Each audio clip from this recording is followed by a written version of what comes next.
All right, I believe we are live. Ryan here, setthepace.triathlon.com. We're going to try to get this in, talking some quick tips for the triathlon world. You can hear dogs fighting in the background, but the kids are at school.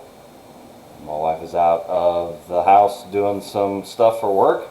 So I am upstairs working in my second headquarters, which is our dining room table when I'm working from home. So hopefully we can get through this without any distractions or minimize as much as possible. We're going to talk about run power. I've done a few different talks about running dynamics that you can get with your run pod. See if I can pull up a picture of that while I am talking. Unfortunately, I don't have one available, but Run Pod by Garmin, you can look that up and Google it. I'll put a link to it in this video down in the comments or something like that. So if you want to see that, you can either, Run Pod from Garmin is not the foot pod, is the Run Pod. It goes on your waistband around the back. I've got one buried in my upstairs somewhere. As you can see, I use it often. Not really, unfortunately. Maybe I should. But anyway, Stride makes one. I think there's just a few other brands out there. But basically, we're going to run through Run Power and kind of the nuts and bolts of getting up and running and kind of what it does and where it captures information. If we did a deep dive on this, I've done tips of the week. You can read a little bit more detail about the kind of ins and outs of everything. But I just want to kind of run through it real quick. So, like I said, there's multiple ways to get running power. So you have to have usually a Garmin watch. I think some other watches will collect run power as well, but you need a run pod or the Stride foot pod or something like that to be able to capture that data, to be able to convert it to make it into run power. For Garmin devices, notice on here I've got, you can add in run power your rack at least.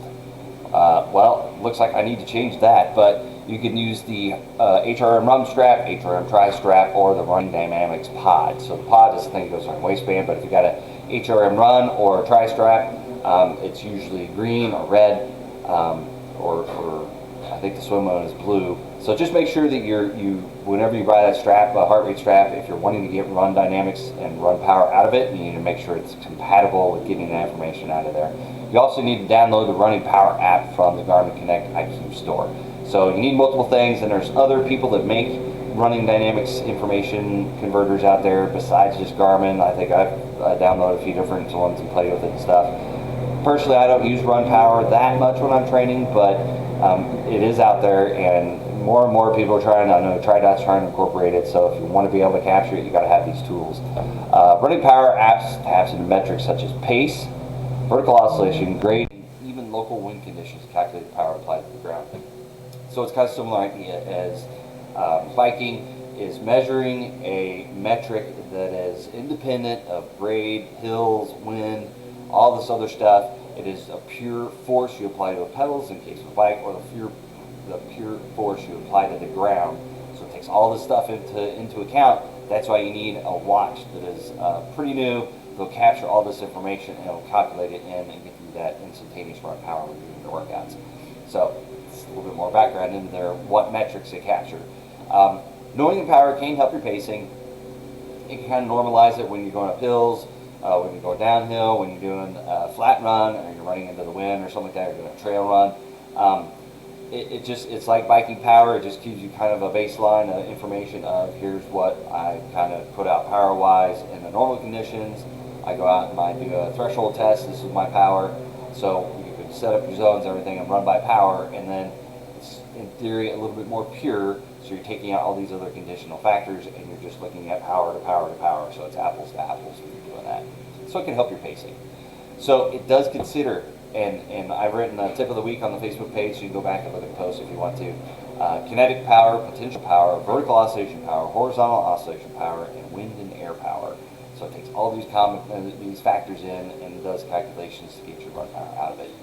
Run power responds quickly when sped up or slowed down. So when you're running fast, when you're running slow, it's an instantaneous feedback, just like bike power.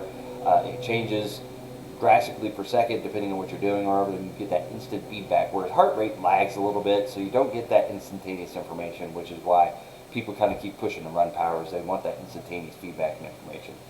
Run power is higher when you're running up hills. So if you don't change anything, or if you're really pounding, really getting after it, if you're trying to keep the same pace, your power will go up hills. It's just kind of one of those things. It's a little bit of a comparison to throw in there. Running power and heart rate are related, not the same, just like heart rate and bike power are related. The more power you produce, probably the higher heart rate you're going to have. But you're going to see that power spike, and then your heart rate will kind of come up afterwards. And it's not instantaneous with the heart rate. So again, kind of demonstrating that point. It's an instantaneous feedback, but it is related to heart rate. You'll see that lag, and your heart rate will kind of follow the trend line of your power output. Running power is expected to be higher than bike power. So when I was kind of messing around with it, you know, average just riding my bike route is like 200 watts nominal power for the entire bike ride, you know, for an hour or 2 hours or something like that. So not really killing it. If I go out there and I just kind of do an easy run by zone 2 or something like that for heart rate, I come back and my power is like 300. So it's going to be a little bit higher, so you can't compare, okay, this is what I'm getting on my bike, this is what I'm getting on my run. So I need to balance that out, and I need to get more power on the bike so I can be similar on the run. It's not the same thing. It's totally different. So don't compare the two when you do get into them, because it's not going to be the same exactly. So with that, I just want to kind of go over this information a little bit about the run power. Sorry about the goof up in the slide there. I don't know what that for Garmin device is adding power to your rat least.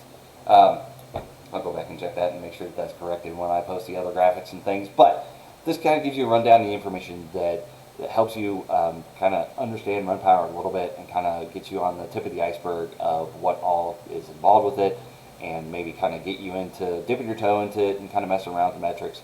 Like I said, I'm not a huge fan of it. I've used it here and there.